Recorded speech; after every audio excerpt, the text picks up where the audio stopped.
Good morning, everyone. So another day of working on this 206. That needs to come in the future. This 206.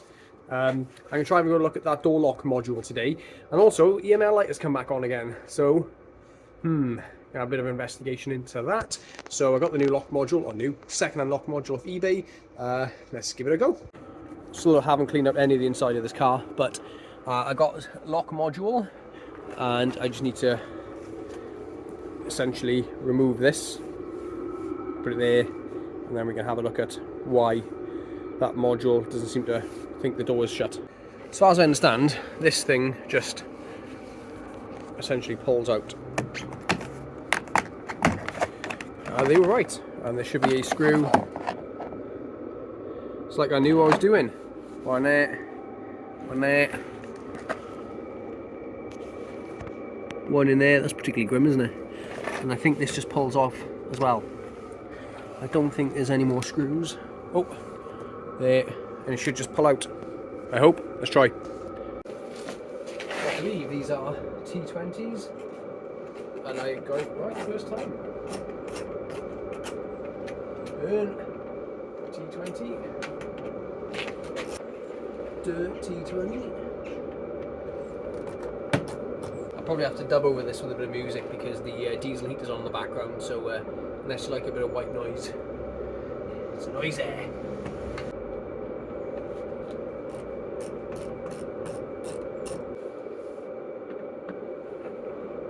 So far that's 3 bolts and 3 thread pitches. That's 4 bolts and 3 different thread pitches. I can't pick that up. 4 bolts, 3 thread pitches. Good.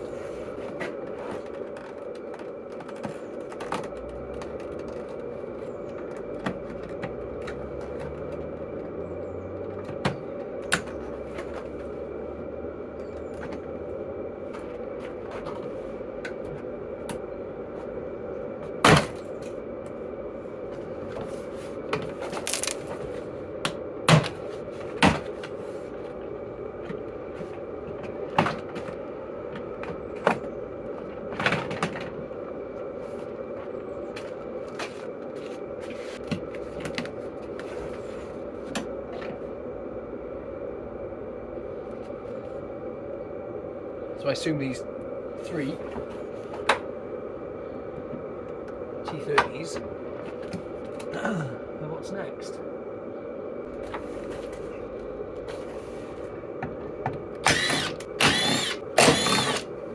Right, moment of no return, I suppose. So we're at the point now where I've just, this was, this is in my hand at the same time. This was just pushed into there. I've just literally pulled it out, and that's for the handle itself.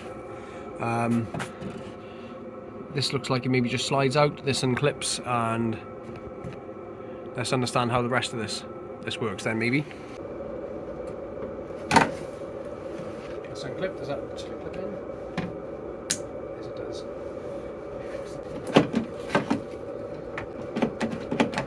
So how did I get that to clear that without?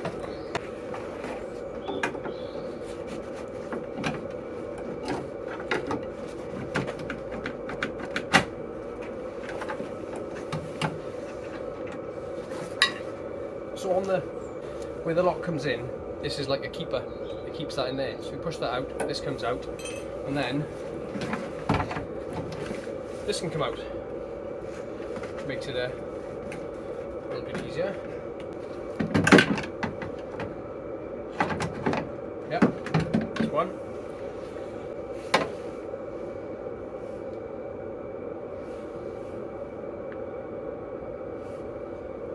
Like that. No, that was right like that. This one, there, this one, this one.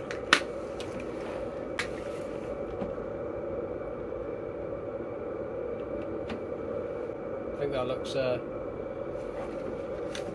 something like it should be.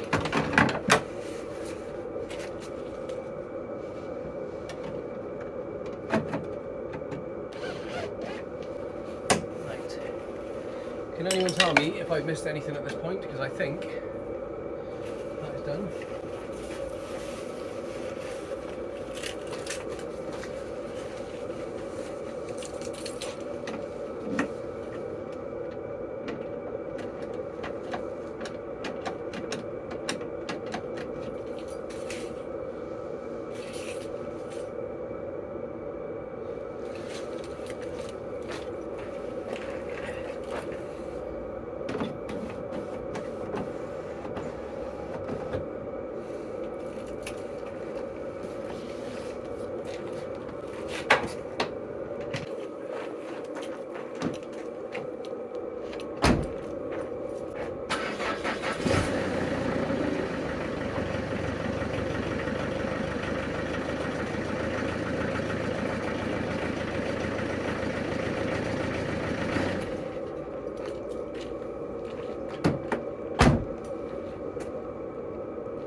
remote central locking doesn't work, but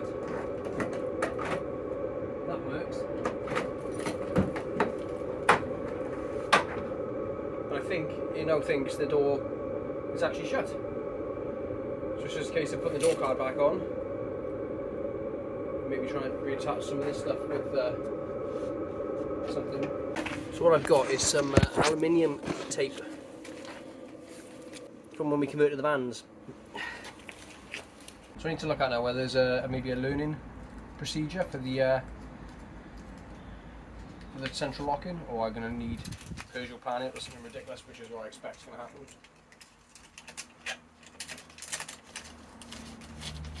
If you've not used aluminium tape before, it is a game changer. It sticks anything to anything. There we are.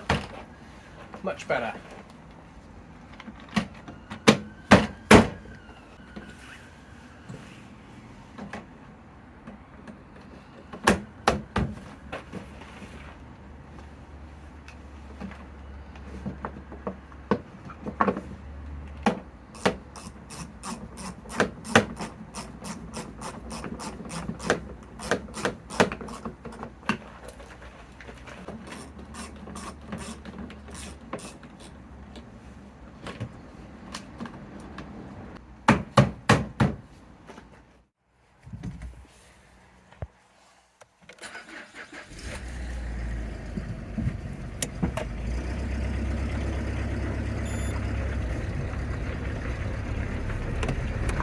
Before that would flash, and now that is no longer flashing.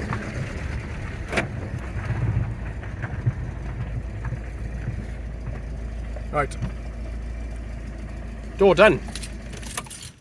Weather's starting to look a bit grim out here. It's not great today. Some interesting things to discover, some more things to work on.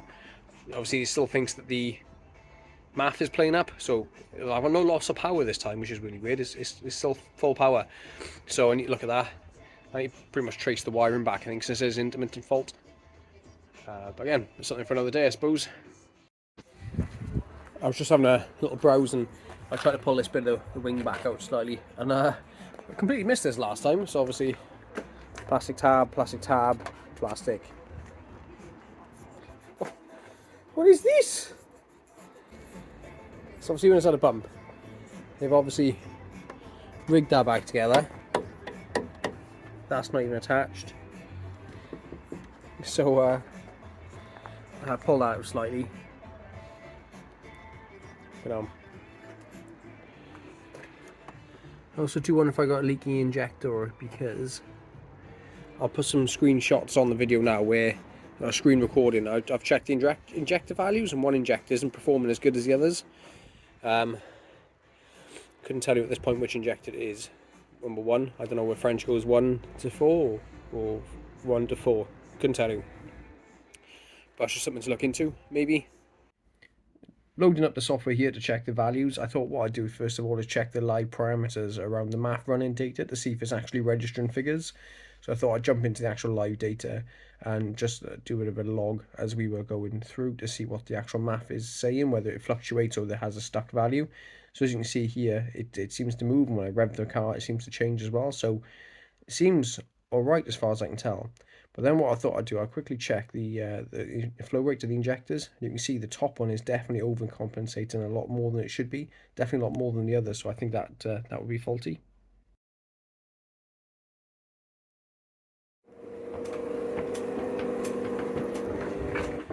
Right, so I'm not sure how much of this I'm going to record today because it's cold. It's not very nice out, although there's the sun there. So, injector 4 was the one that looks like it was the iffy one. So I've got an injector off eBay. This was 15 quid. So the plan is pull that out, swap it over and read the values.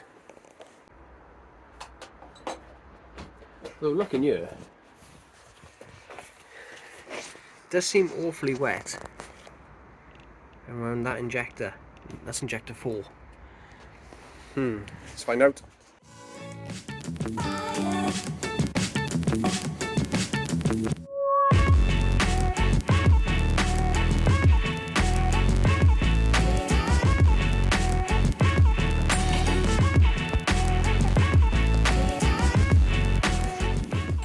this clamp, which is a held by a 13mm nut, which rests over there.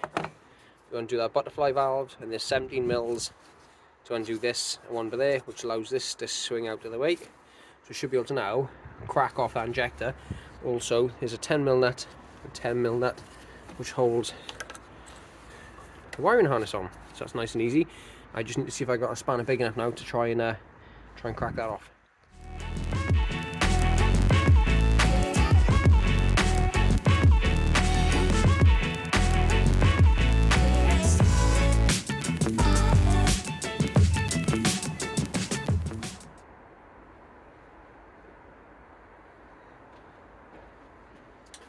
Hope that was pointing in the right direction. It's out. That wasn't even that much of a struggle. And the copper wash is still on it.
Values and see what happens.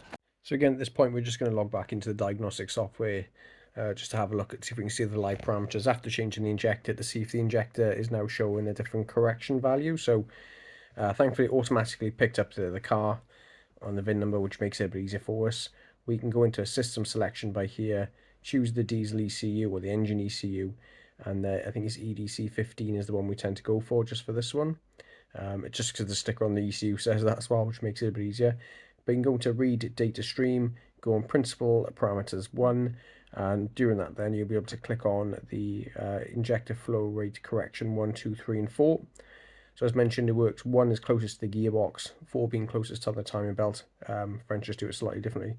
But as you can see on this one now, it's no longer correcting the value of +5 for injector 1 as it was previously.